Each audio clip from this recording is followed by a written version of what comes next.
People say all the time, don't mount a refrigerator on the back of your 4Runner. Hey, why not? I'm gonna show you why you can and what the benefit is. And here's why it's a game changer. So many people tell you, don't mount it on the back of the 4Runner or whatever vehicle you're running, of course, right? It's gonna get dirty, it's gonna get dusty, it's gonna get muddy, it's gonna be in the sun. Plethora of reasons why not to. But let me give you my reasons why you should. And I'm gonna start with what I did when I started looking for the refrigerator, the perfect refrigerator. The first thing I did, just like many of you, and the reason you're even here looking at this and watching this video, is I went online and I started researching. What did I find? Tons and tons and tons of different refrigerators, China made, US made, whatever. So because there's so many different ones out there, so many options, so many price ranges, I went to the next best thing that I could think of. And unfortunately that was Facebook. But it's a good place to start and do some research. So I asked and put out a poll on what is the best overlanding refrigerator that you have ran or that you're using or that you've experienced. And I came up with this. It's the Engel. And Engel refrigerators, that's the one that came up with the best reviews from everybody. Everybody suggested this one. Being one of the more expensive refrigerators on the market, I did do a little bit of research past Facebook and looked into it. And the first thing I did was I actually went and made an email directly to the company. And I got a response on my email, which was great. I asked them which refrigerator that they would recommend putting outside, mounting outside, just like I am, of an overlanding vehicle. I told them it's going to be getting dirty, it's going to have dust, mud, rain, sun, the whole bit. They assured me this is the refrigerator right here. So from the company, they're telling me to put it outside. It's okay. So let's start with mud. Mud, you say? Well, you can't have mud. Well, it really doesn't hit it too much. Look at this. About right here, a little bit right here. That's not bad. And not to mention, look where the fins are. Look where the ventilation is. Ventilation is actually in the back. And I did add this cooler cover for the purpose of keeping the sun off of it and keeping the mud off of it. The screened here, it is screened a little bit, so that's going to keep big stuff out. I plan to once in a while take an air nozzle and blow this out and this other section out. Let's start with accessibility, because accessibility is everything, right? I actually mounted mine to where I can open it from any direction. So there's how I can open it from when it's all closed up, and it has a nifty little tray here that slides in and out. So I can get to anything right there, easy.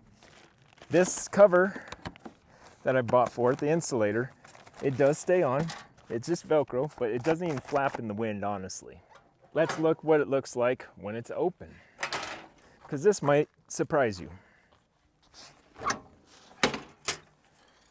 So I mounted mine on the swing out. I've actually got my kitchen table here. I've got one on both swing outs. And back to, can I get to my cooler or to my food? I can. Look at this. Perfect. I love this part of it because if I don't want to sit here digging in, I can always pull this tray out and get to what I need. Now, how am I keeping the dirt out? You probably didn't see it. Let me show you. So to keep the dirt out, I did a little bit extra. What I've done here is this is expanded foam. It's very thin. It's only, you can see it right there. It's this small 1/4 inch foam. And I did it around the entire lid. I did it for across here and here. Look at this. You can see how little dirt is in my cooler. It might have a little bit of food remnants. But in all honesty, this right here is gonna save you. It's gonna keep all that water, all that dust out of your food. And if it's sealing extra, because they only give you this little seal here, if it's sealing extra, you're keeping the cold in and the heat out, which is even better yet. Now, did you see my thermometer in there? So I've got a thermometer in here, tells me how cold it is. It's not on right now. This thing will go all the way down to freezing. But this thermometer tells me how cold my refrigerator is. Right here in my truck, I actually have a thermometer. You can't see it too well, but there it is. And it tells me the truck inside the truck temperature. So this is actually in the cooler right now, and this is the temperature in the truck. It's a really nice little RF thermometer to have up in the cab. So that way when I'm driving, I know if the cooler needs any adjustments or any tweaks at all. I know if it's getting hot, getting cold. I don't want my food freezing. I don't want it getting hot. I want to keep that perfect temperature. So as I'm going down the road, I'm going to be able to monitor that. And if I need to, I'll come back here and tweak it. Let's go back to I mounted it on my swing out. So here's a frame that my son and I built. And these are actually where the handles for the refrigerator go.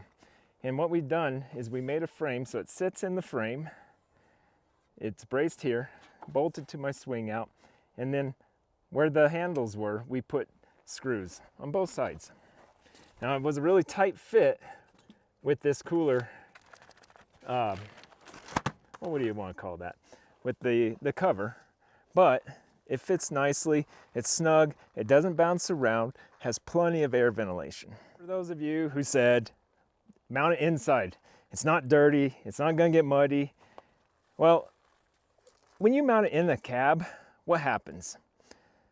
Well, if you have the windows up and you're out hiking, it's getting hot in that cab. Now, did we want our cooler to be, or our refrigerator to be hot? No, we don't want our refrigerator to be hot. We want it to be able to breathe. This is the whole reason there's all this ventilation on here. It even has another vent back here, and it does have just enough gap to breathe. So my refrigerator is breathing better than if you were to put it inside here. And there's Hank, see? Where's Hank at? Oh, there he is. He's right there. So if you're putting it in your cab, what's happening in the back here?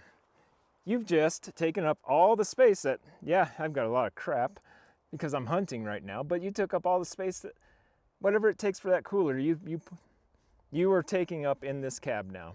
So no good. Look, and see, Hank needs room anyway, so I gotta mount it back here. So I still have a notch right here that we cut out. So I can either go 110 or I can go to the 120.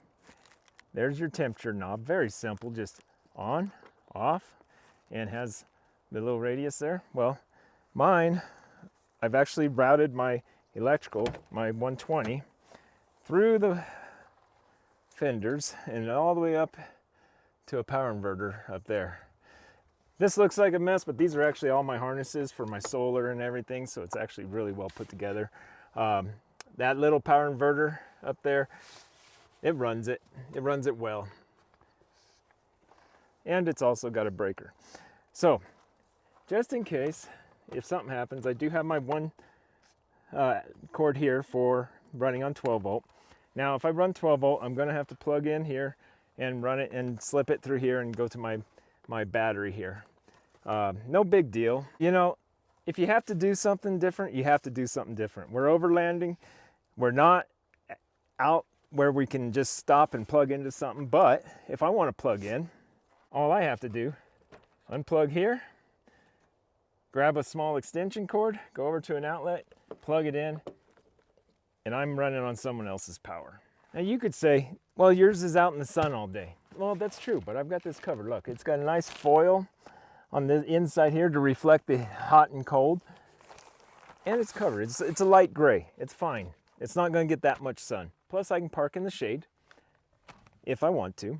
But honestly, this thing you don't need to. This Engel cooler is amazing.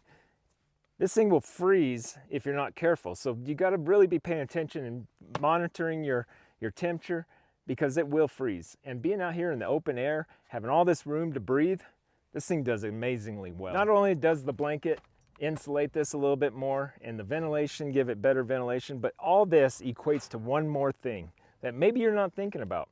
That's power consumption. If you're making this as efficient as possible and you're not storing it inside here and you're not making the air not flow around it, you're gonna get better use out of your power.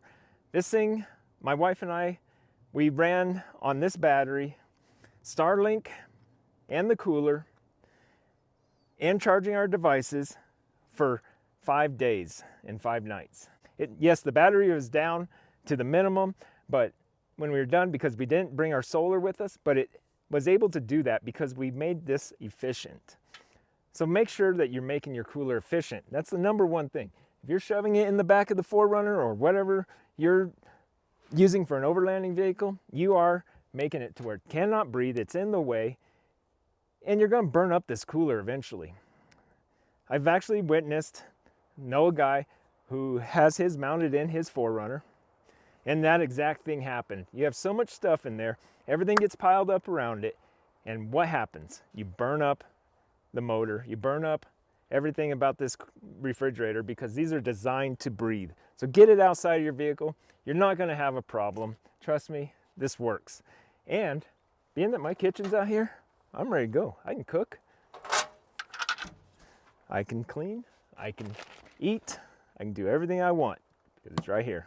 Well, I guess if you're asking if I recommend Engel coolers or mounting them on the back, I think you know the answer.